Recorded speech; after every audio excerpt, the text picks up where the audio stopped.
కోతల్లేని సరఫరాపై విద్యుత్ శాఖ దృష్టి సారించింది. నిరంతర విద్యుత్ సరఫరా కోసం అవసరమైన చర్యలు తీసుకుంటుంది.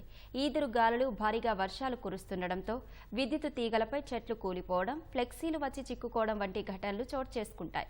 అటువంటి ఇబ్బందులు లేకుండా విద్యుత్ అధికారులు ప్రణాళికబద్ధంగా ముందుకెళ్తున్నారు. విద్యుత్ తీగలకు అడ్డంగా ఉన్నటువంటి చెట్లను కొట్టివేస్తున్నారు. విద్యుత్ సరఫరాకు అడ్డంకిగా ఉన్న వాటిని తొలగిస్తున్నారు. విద్యుత్ వ్యవస్థ ఆవిర్భావం నుంచి కూడా మెయింటెనెన్స్ ప్రక్రియ కొనసాగుతోంది. విద్యుత్ వ్యవస్థలో సబ్ స్టేషన్స్ నిర్వహణ, లైన్స్, ట్రాన్స్ఫార్మర్ల నిర్వహణ అనేది నిరంతర సాధారణ ప్రక్రియ. సంవత్సరంలో 2 సార్లు విద్యుత్ వ్యవస్థలో మెయింటెనెన్స్ నిర్వహిస్తారు. వేసవి కాలంలో ఒకసారి, వర్షాకాలం ముందు ఒకసారి విద్యుత్ నిర్వహణ చేపడుతుంటారు. నిర్వహణలో భాగంగా విద్యుత్ తీగలకు అడ్డుగా ఉన్న చెట్ల కొమ్మల తొలగింపు, ఫ్లెక్సీలు, బ్యానర్ల తొలగింపు చేపడుతున్నారు.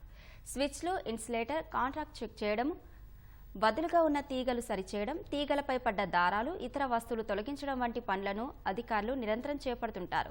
ట్రాన్స్ఫార్మర్ల ఎర్తింగ్, సర్క్యూట్ బ్రేకర్లు, రిలేల పనితీరు తనిఖీ వంటి పనులు చేపడుతుంటారు.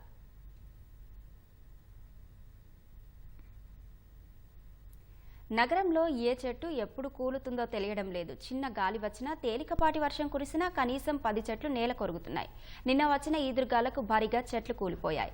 2 వారాలుగా నగరంలో అడపాదడప కురిసిన వర్షాలతో భారీగానే చెట్లు నేల కొరిగాయి.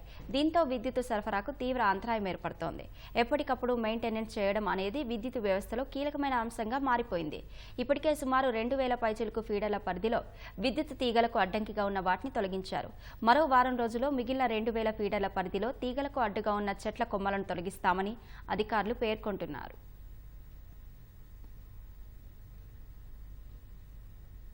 వర్షాకాలంలోనే ఈ ఇంటరప్షన్స్, బ్రేక్ డౌన్స్ రాకుండా ముందు జాగ్రత్త చర్యగా మేము ఈ చెట్లు కొట్టడం కానీ, మా ఏబీ స్విచ్లు రిపేరింగ్ ఇవన్నీ చేసుకుంటున్నాం సార్. చెట్లు విరిగిపోవడం కానీ దాని నుంచి బాగా ఇంటరప్షన్స్ వస్తుంటాయి. ముందు జాగ్రత్త చర్యనే మేము వాటిని గమనించి ముందుగానే మేము అన్ని ప్రివెంటివ్గా కట్ చేయించుకుంటున్నాం సార్.